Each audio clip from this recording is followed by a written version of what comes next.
Lebih dari 3.000 tahun lalu, para penguasa kota-kota Kanaan menulis surat panik kepada Firaun di Mesir.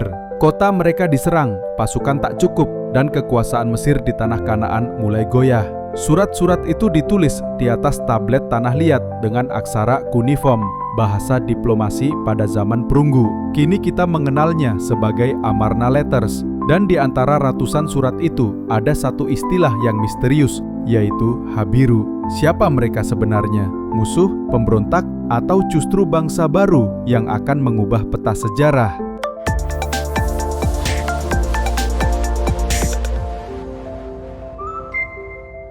Kisahnya dimulai tahun 1887 di sebuah desa kecil bernama El Amarna di tepi sungai Nil.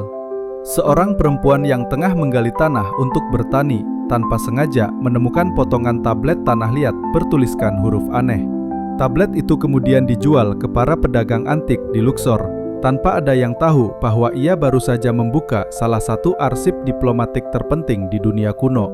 Beberapa tablet akhirnya sampai ke tangan seorang orientalis Inggris, Wallace Budge, yang saat itu bekerja untuk British Museum. Budge segera menyadari bahwa tulisan di atasnya bukan hieroglif Mesir, melainkan kuniform, bahasa diplomasi internasional pada zaman perunggu. Ketika ia membaca nama-nama seperti Amenhotep dan Akhetaten, ia sadar tablet-tablet ini berasal dari istana Firaun sendiri. Penggalian selanjutnya menemukan ratusan surat serupa. Semuanya berasal dari masa pemerintahan Amenhotep III hingga putranya Akhenaten, sekitar abad ke-14 sebelum Masehi. Surat-surat itu kini tersebar di museum-museum dunia, Berlin, London, Kairo, dan dikenal sebagai Amarna Letters, korespondensi resmi antara Firaun dan para penguasa kota negara Kanaan, Suriah, dan Fenisia.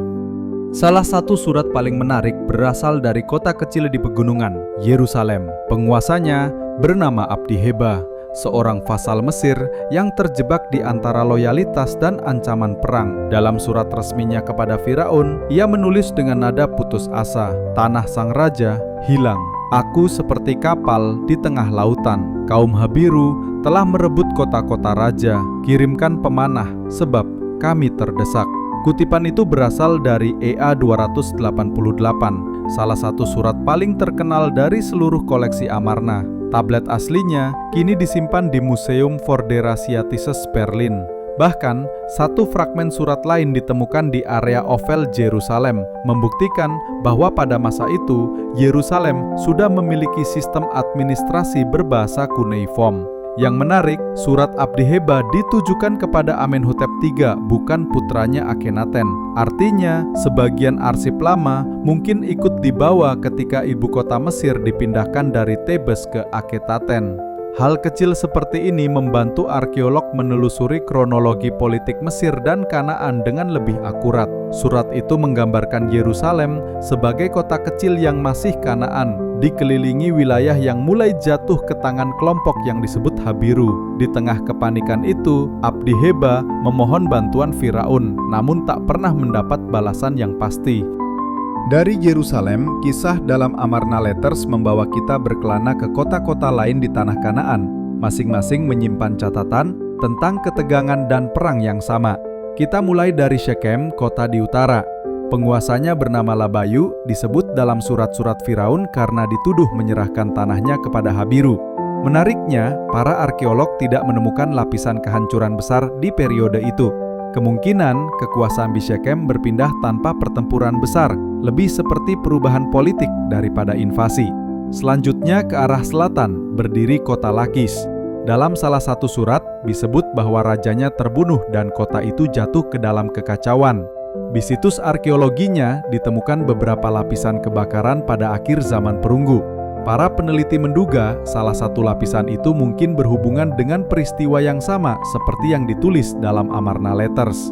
Kita lanjut ke Gezer, kota yang kini berada di wilayah tengah Israel modern. Penguasanya, Yapahu, menulis surat kepada Firaun dengan nada keputusasaan. "Habiru lebih kuat dari kami," tulisnya.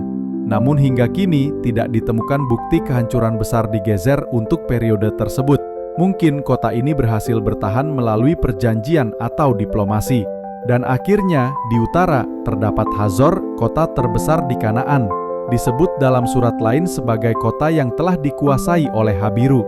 Hazor memang menunjukkan lapisan kebakaran masif yang menandai berakhirnya era Kanaan.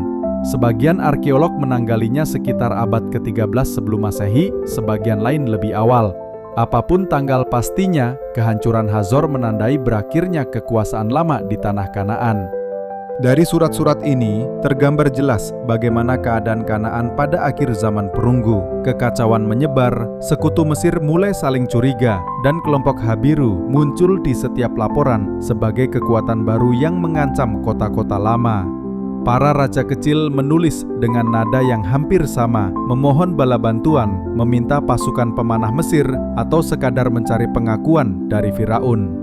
Namun dari pihak Mesir tak ada tanggapan nyata. Mungkin karena Mesir sedang sibuk dengan pergolakan internal. Akhenaten sedang melakukan reformasi keagamaan besar-besaran, mendirikan ibu kota baru, dan memusatkan kultus pada dewa matahari Aten.